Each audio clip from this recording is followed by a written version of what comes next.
Running a marathon under 3 hours, it's a great challenge that requires three fundamental elements: training, nutrition, and mindset. In training, we need to be prepared to put in volume and work on other variables such as strength training. In nutrition, the focus should be on what is necessary and being able to say no to certain foods, ultimately a matter of habit.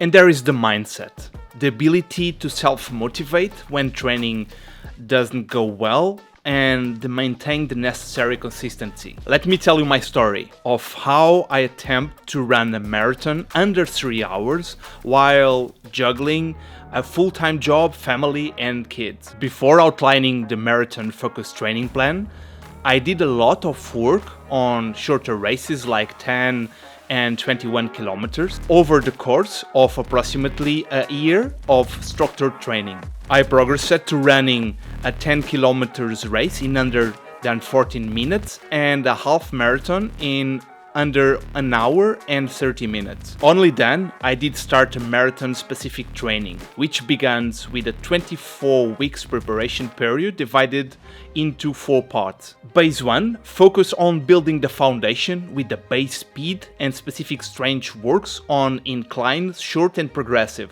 Phase 2 involved developing a prioritized metabolic zone for the marathon preparation with linear aerobic work and repetition of 800 meters and 1 kilometer.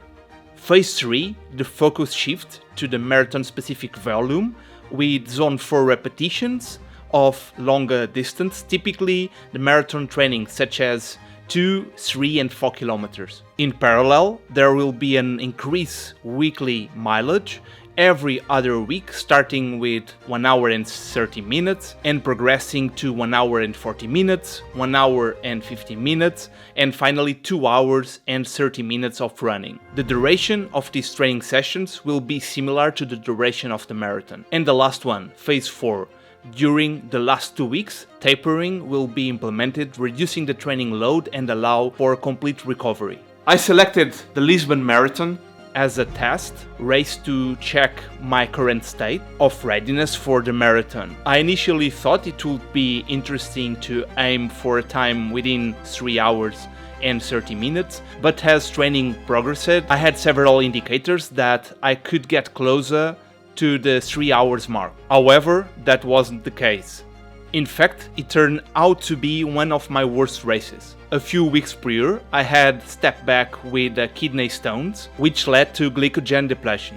As a result, my finishing time was 2 hours and 22 minutes. I moved forward with my target race, Sevilla, which had a flat course. I continued to focus on training for that day and the preparation went very well. I increased the volume and remained focused. However, I made some mistakes during the race, missing 2 aid stations. It was then that I realized the significant impact of higher temperatures. Around kilometer 31, my heart rate starts reaching its limit and I struggled.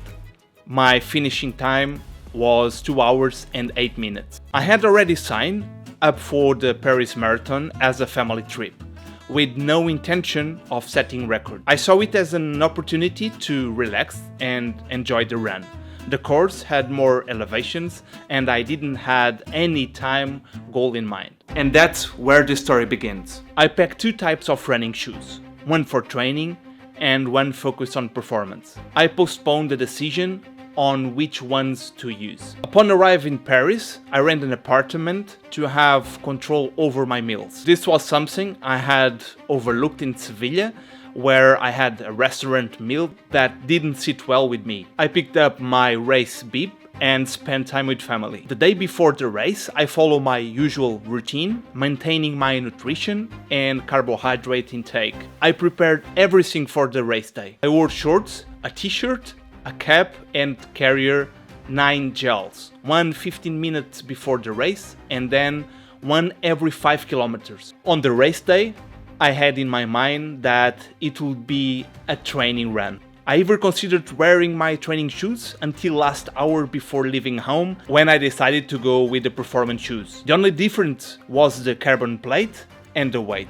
I thought it would be the best option. I took the metro to the starting area, warm up near the l'Arc de Triomphe, and the race began. From start to kilometer 5, I controlled my adrenaline and maintained the right pace. For kilometer 5 to 10, I focused on the cadence and maintaining control. From kilometer 10 to 15, I ensured that my pace, nutrition and the hydration were on point.